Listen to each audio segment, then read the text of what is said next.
Podcast. Welcome. This is a special episode today. It's the Kingsway ASMR coffee pouring podcast.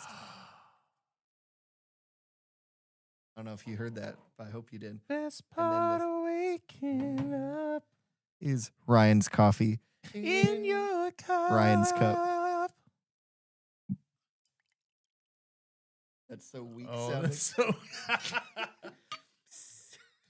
Well, it's one of those episodes, Ryan, where we hopefully know what we're talking about. That's right. Conversations that start somewhere we don't know where. We can promise that our conversation will start somewhere and go somewhere else. And if you don't know what we're talking about the verse of the day, which we're doing a better job of not looking at until this exact moment. Yeah. All right. So now we are finally looking at it now that we have nowhere else to run. Nowhere. Now that we're trapped on camera. Nowhere else. Oh, okay. Oh, let's We're okay. go. We're okay. Here we go. The verse of the day, even though you read the title already and you know it. It is John 14:1, which says in the NLT, "Don't let your hearts be troubled. Trust in God. Trust also in me." Booyah. Well, I think it means what it says. We'll That's see you it. next time. I had it on the message, and the message divides things up like not in single verses. Yeah. So I looked it up, and it was like 4 verses long. Yeah. And I was like, oh my goodness. Oh, no. Yeah. This is a really cool section. Obviously we studied the book of John for almost 2 years here at Kingsway. Yeah. You got to be here at the end of that. I was here for the last 7 chapters. Yep. So this was probably Sunday number 1 or 2. It was, I believe, actually, chapter 15 was when we jumped back in, which was I am the vine. Yeah. And so... Which means I don't know what this chapter says. Yeah, you have no idea. Because you never preached I over. never taught you. Yeah. No, this is a really fun section. This is probably one of the most recognizable things that sets Jesus apart, I'd say, from...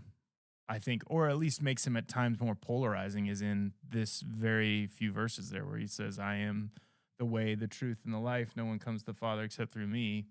It's just a few verses after this one. And so Yeah. this section is like incredibly poignant. And of course, Jesus is going to say that, and then he's going to go, Thomas is going to say like, well, we don't know where you're going. Yeah. Jesus is like, well, just follow me, and then he's gonna go get on a cross and die. And so, yeah, it's one of my favorites. It's really cool because at least in the Gospel of John, the way he tells it, you feel like Jesus sees the end. Mm-hmm. I mean, it's hard to argue that he doesn't see the end at all. But you really feel it in the Gospel of John that he sees the end. So a little more context around this, a few verses before and after. Simon Peter said to him, "Lord, where are you going?" Jesus answered, "Why I'm going, you cannot follow me now, but you will follow afterward."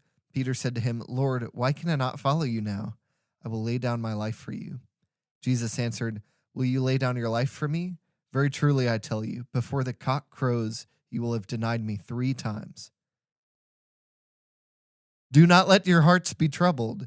Believe in God, believe also in me. In my Father's house there are many dwelling places. If it were not so, would I have told you that I go to prepare a place for you? And if I go and prepare a place for you, I will come again and will take you to myself, so that where I am, there you may also be."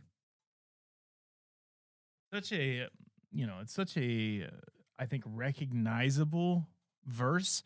Like, and I don't mean, like, normally you get this small of a verse, and I think it, because hearing the context, just what you said, you read that, and you're like, all right, do not let your hearts be troubled, believe. It's like, you believe in me, or believe in God, and also in me. There's just this, like, simplicity to it. That is it's, like, hard to misinterpret that. Yeah. Does that make sense?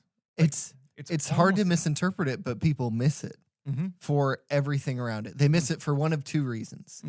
One, they're reading the section before. I'm going to do so much for you. I'm going to whatever.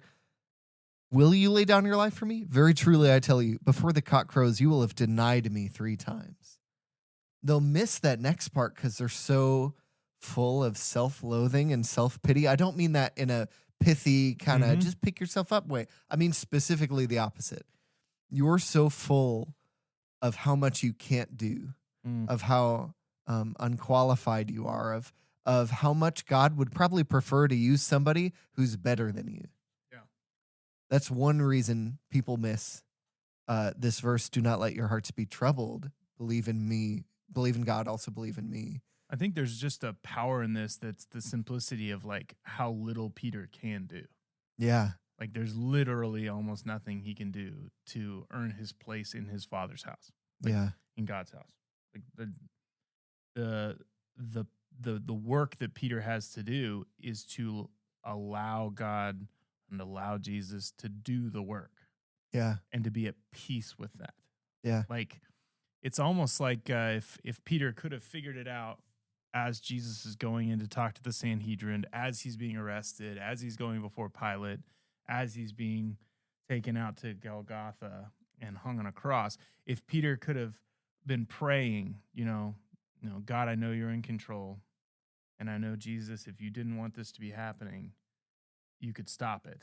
So I'm choosing to trust that even this looks like the end of everything that we've been working on, I'm choosing to believe that that God's doing something. But he didn't do that. He didn't do that at all, Yeah. What's crazy is that Peter's distressed because the Lord himself, because Jesus himself just said, you will deny me.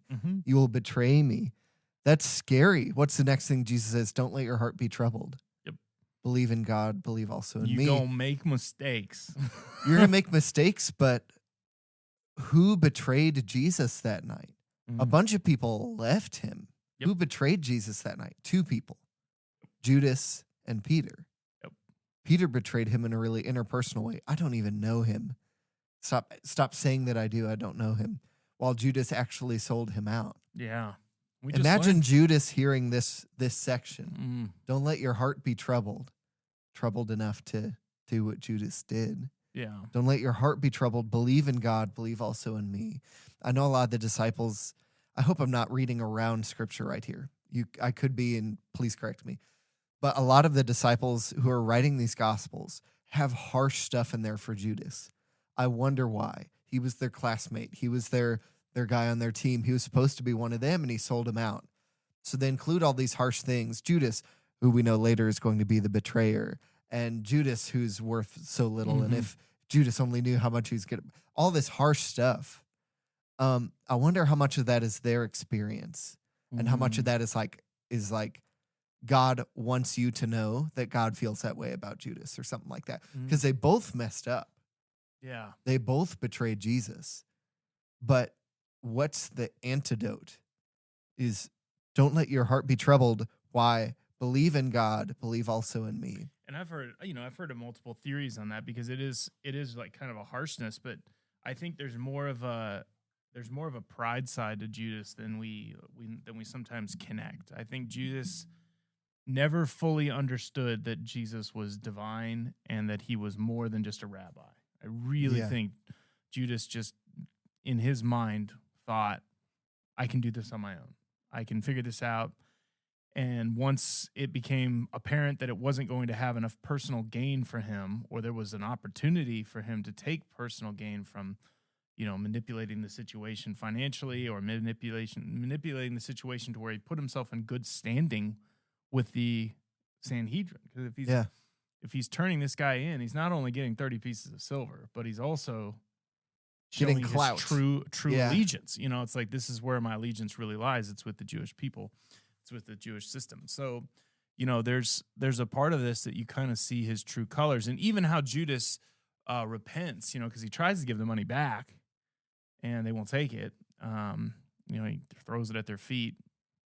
And I think there's a part of me that even when he repents, he's not repenting because he believes Jesus is God's son, or he believes, he just feels like what he did was wrong. He's like, that probably wasn't a right thing to do. It's not because he sees the divinity of God. It's not because or divinity of Jesus. It's not because he's like, oh my gosh, I've betrayed this person that I loved. I think he genuinely just goes like, that wasn't the right choice. I should undo this. You know I what think mean? there's a chance that you're right with him not knowing the divinity of God, of Jesus. But he had to know that he was at least a man of God. He was there for so many of the miracles. And that's what I mean. Like I he think knew it'd he was be a really- good rabbi, and he knew God was using him. But not all rabbis did miracles. Mhm. I think like you have to know that he's almost a prophet. It would be impossible to not know that based on the miracles and the teachings and the whatever. So he at least thought he was killing a prophet of God. I don't think it's out of the question to say that he had inklings or had picked up that Mhm. maybe he's the son of God or something. But like whether or not he did something rough and he felt really bad about it. Honestly, I think that betraying Jesus, whether or not he thought he was a prophet or the son of God or whatever, Mhm. like there's some divine lack of the ability to be forgiven that he's assuming Yeah. more than just I did something wrong. Because you got to think back in those days, there's not human laws and God laws in the eyes of those people. Yeah. There are God laws because God is your president, God is your governor, and you just have a president there in place or whoever the top dog is, who your leader of the temple, your high priest, is kind of both your religious leader and your actual political leader. It's similar. I know this isn't a perfect example to the Middle Ages. I almost said the Mideast, but the Middle Ages during the Crusades. Was the Pope a religious head figure or a political head figure? Well, kind of both. Yes. Because he was like, hey, everybody, go attack them. And they did. How much political power does it take to start a war, even if he's not in a formally political position? For sure. And Anyway. I think it's hard to completely understand the mindset of Judas. It's definitely predicted Agreed. that someone was going to betray him, that was predicted, prophesied, told, and Yeah. I think Judas's heart obviously was swayed by, it sounds like a lot of poor decisions through his walk with Jesus. It sounds like he was stealing before, like there was other things that he had done that kind of had revealed, like you're saying, that is it that one act that they're going off of, or was it just who he was, had this little bit of sinisterness to him, maybe bitterness, maybe just sarcasm or cynical. I was looking at this, this section is really good, but there's this part that I have highlighted right above. It's actually what I preached in 2018, in case you're wondering. Ooh. For Easter, and it's 13:21, where it says, "A new command I give you: love one another, as I have loved you. You must love one another. By this, everyone." 21? 31? 31 or 34. Yeah, 34. I have eyes that sometimes don't work. By this, everyone will know you are my disciples if you love one another. And it's my favorite part of this is right before that in verse 33, he says, "My children, I will only be with you a little longer." And then Jesus makes a new command, which is like that's a very rare thing for for someone to just go, this is a brand new thing. Peter completely jumps over that, and the very next thing is he's like, "Hey, where are you going?" Yeah, about that new command, whatever. But like, where are you going? Like, you can already tell Peter's like, "I didn't hear a word you just said. I just heard you're not going to be here much longer, and I want to know where you're going." And it's crazy because then he's like, "Where you're going now, but you can't follow me. Like, you can't come with me. You have to follow me later." And I don't think Jesus is talking about the cross. I think he's talking about love. I think he's talking about this love that he's about to display on the cross and how Peter is going to do that later. Like in my mind, I'm like, I don't know if I've ever connected that before. Yeah, like love is a deeper. Lover is the deeper Maybe thing. you could follow me to the cross, but you can't follow me on a more theological level to atone for the sins of humanity. Exactly. You also can't follow me into life after death the way I'm going to do it right now, although I'll offer that to you later. You can't follow me to show love through being crucified. And then look, if you've got that temper before, and then he imagine said, stabbed Peter. Why can't I follow you when? Now I will lay down my life. And then he goes, listen. You will lay down your life for me? ? I love that. Very truly, I tell you, before the rooster crows, you will disown me 3 times.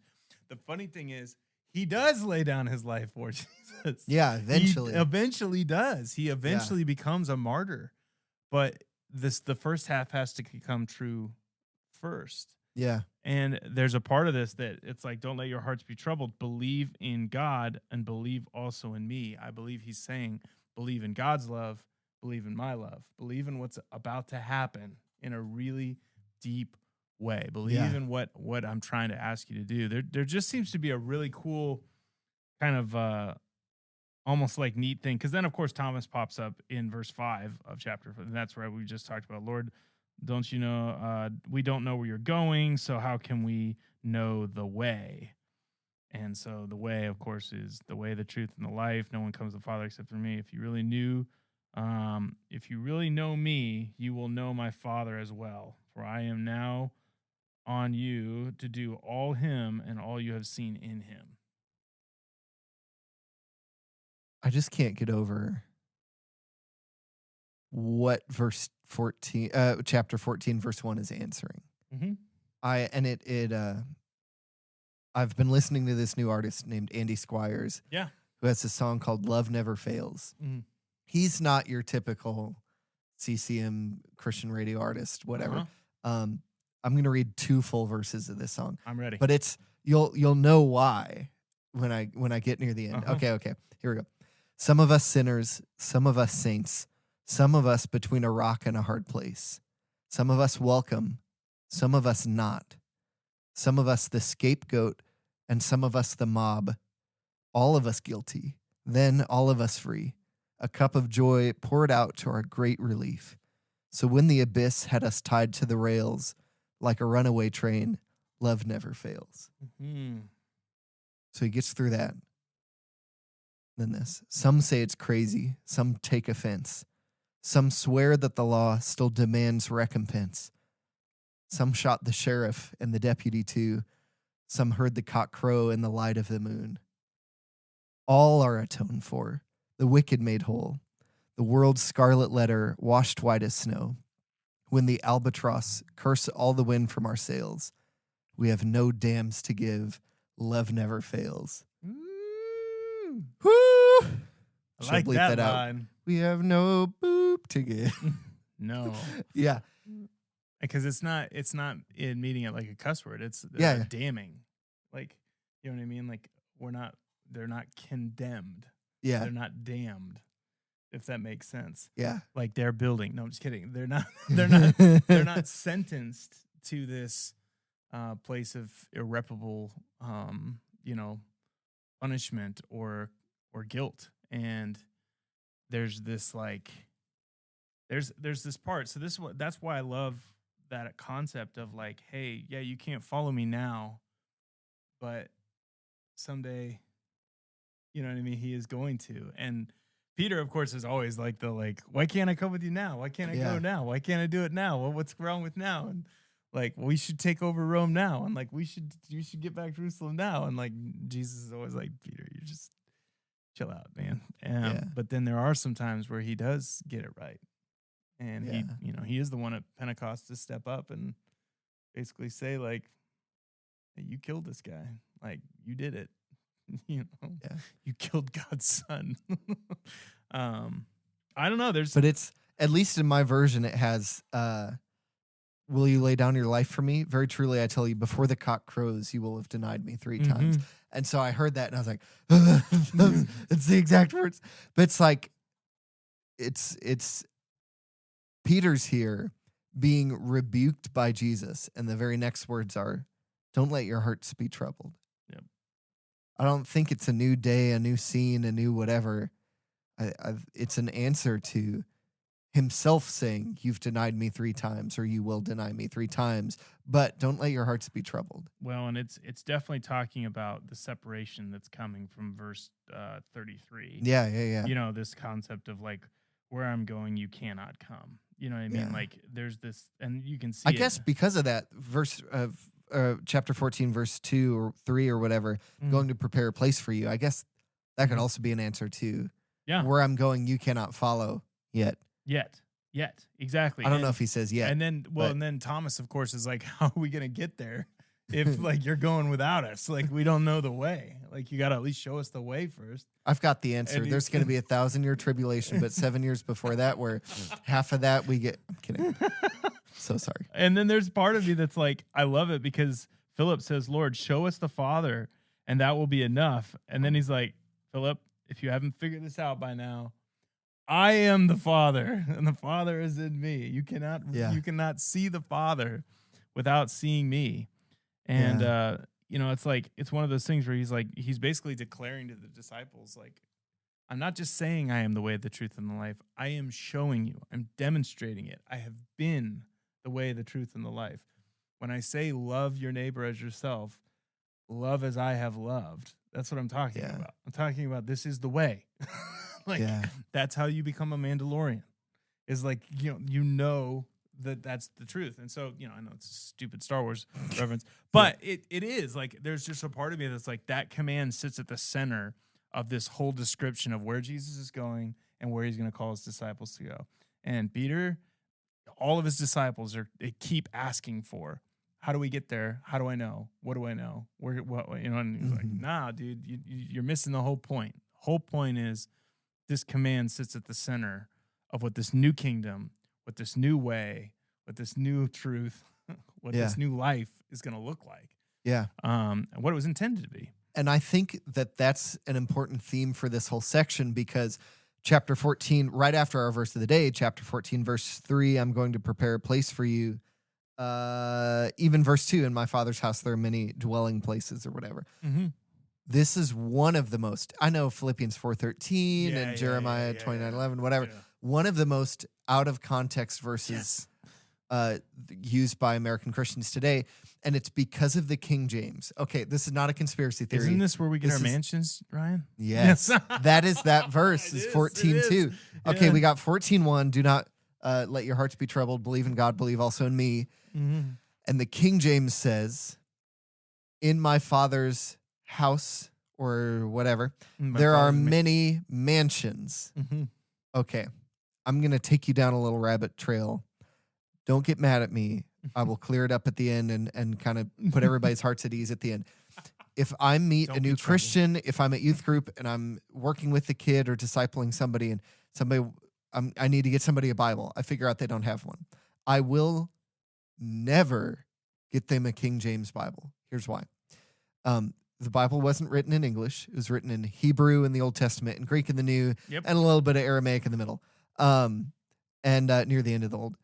And the more we don't have copies of the Bible from a year after Jesus died. We don't have like whole Bibles. We have fragments of books and maybe whole books or whole letters or whatever that we can use to piece together something to translate into English. Yes. So when the King James was written in English, they used 6 or 7 manuscripts. That is not full manuscripts. That is partial manuscripts where between the 6 or 7, they didn't even cover the whole Bible. So they had to go back to Latin translations from Greek translations to go into English translations to fill in some of those gaps. Mm-hmm. They had to, because they had the Latin one for a long time. They had to like patch this thing up and do their best. And they did do their best, to my knowledge. Yeah. But they had 7 manuscripts. So right here, they translate, and I think also, I'm pretty sure I'm right on this, that most of their scholars weren't even Bible scholars. They were Shakespeare scholars. Because it was written in the 1600s, this translation, King James. So that was the most popular and one of the only few English translations, other than the Wycliffe Bible, I think was before it or something like that, for a long time in English. They chose to put the word mansions there. In my Father's house, there are many mansions. 2 things with that. 1, that's not what the word means. 2, in my house there is a mansion. Doesn't totally make sense. Maybe in my Father's realm. Yep. Because a lot of these words you can translate different ways. But what happened is they chose the word mansion so that the picture that people got when reading it in the English was, I'm going to get a big house. The descriptors I put on the afterlife are on the house and the things I notice about the house. Yep. But for the people in their original day, in my Father's house, there are many rooms. That's not talking about you getting your own house on the cul-de-sac. That is talking about the ancient Jewish and maybe some other cultures custom of when you are proposed to be married, betrothed to be married, your husband goes back to his family's house and he builds on one extra room to the family house for you guys to live in so that you all join the husband's family and you are one more couple in their family and you have your own room. What he's talking about is not your own house, but in my Father's house, there are many dwelling places. In my Father's house, there are many bedrooms. Yeah. And I'm building you one so that you can be a part of our family. Yeah, it's covenant. It's covenant language. Yeah. It's not, I'm building you your own mansion. Wow, look at that house. It's so cool. It's made of gold. It's and because I'm building you this mansion, you'll live within my zip code. Yep. There's no relational connection between people and zip codes by default. Yep.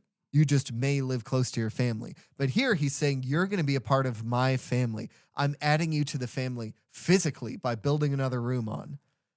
So Jesus has been building billions of rooms since we left. If we'd stop having babies so fast, maybe he'd come back because he can catch up. But like, I think that's really key too to understanding like why this "don't let your heart be troubled" is comforted by that verse. Yeah. Does that make sense? Don't let your heart be troubled. I won't disown you. Nope. Even if you disown me. I'm not just putting you around me. I'm putting you in my family. Yeah. Like that is huge. Now let me come back and make a disclaimer. I said all that about the King James. God still used the King James for a long time. And people were saved and people came to love and know God. And people know the King James by heart. And that's fine. It's not so bad that it's like you're worshiping a different God. But it has its weak points. They used 6 or 7 manuscripts from Greek and Hebrew to make that English version. They used Shakespeare scholars, and that's why even in their day it was a little hard to understand. Yep. Bible language was different than talkie language when you talk to other people. Okay. God can still use it. But today we have translations based on 10,000 manuscripts. And actual biblical scholars. Yeah. And actual historians. And tons of them. The NIV is really good. The ESV is very good. The NLT is very good. And they all have their uses. And, the message obviously is another one like the King James. Yeah. It has its places to be used. I think the language of the Psalms, actually is really cool in Shakespearean language. Yeah, that's why absolutely. Like the Psalms really translate well in King James. I like the Psalms in the King James. Yeah.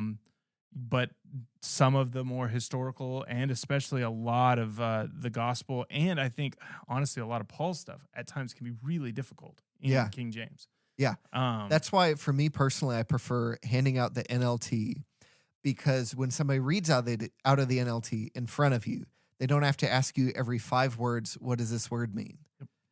It's for the King James, they translate it as best they could, just generally. But for a translation that's more word for word, like the NASB, the ESV, some of those, even I think, I'm not super sure about this, but the New Revised Standard Version or something like that, they're a lot more word for word. ESV and those both. Yep, more literal, word for word. More literal doesn't mean more better. No, it means you will get closer to what the original Bible said.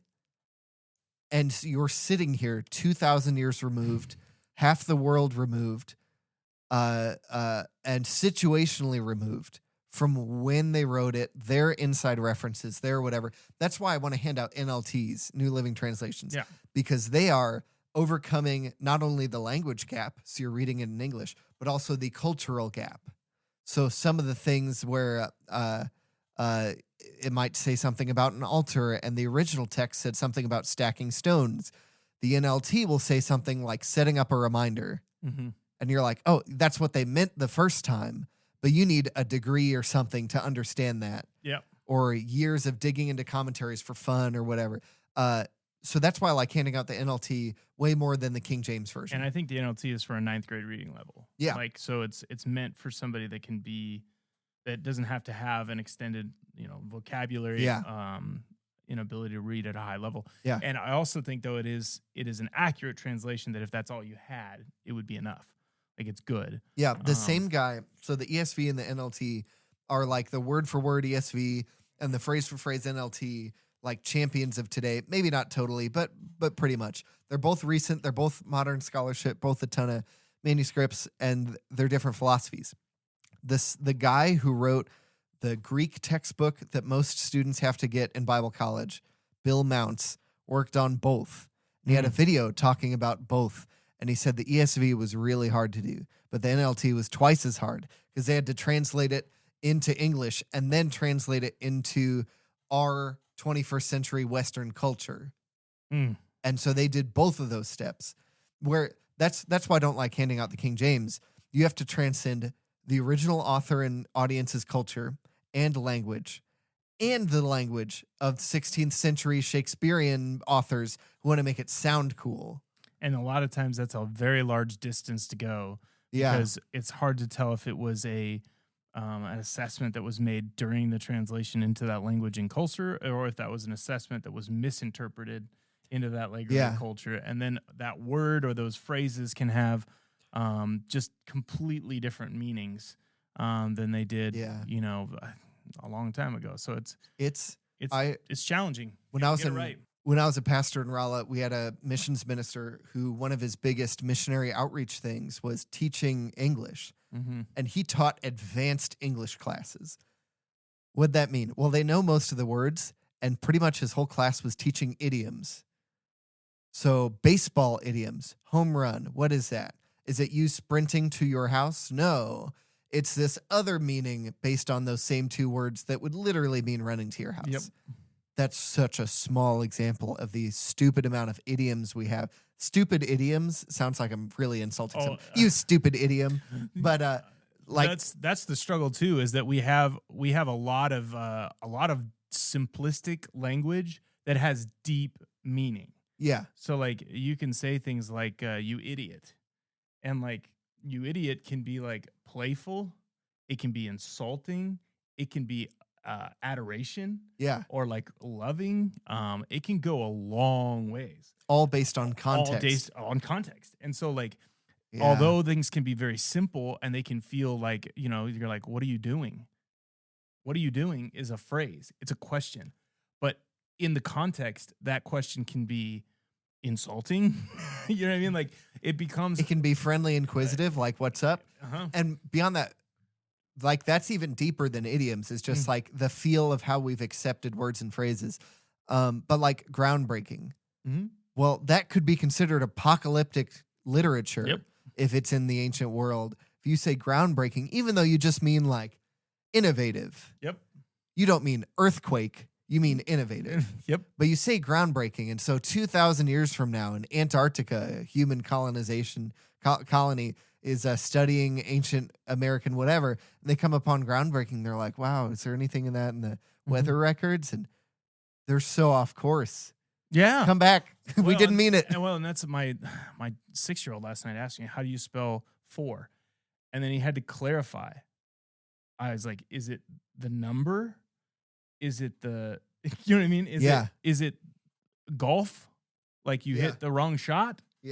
Like it's going for, you know, like, or is it the transitional phrase? Like, you know what I mean? And like is it FOR? Is it FORE? Is it FOUR? Yes. And like, I was like, wow. And it sounds the exact same.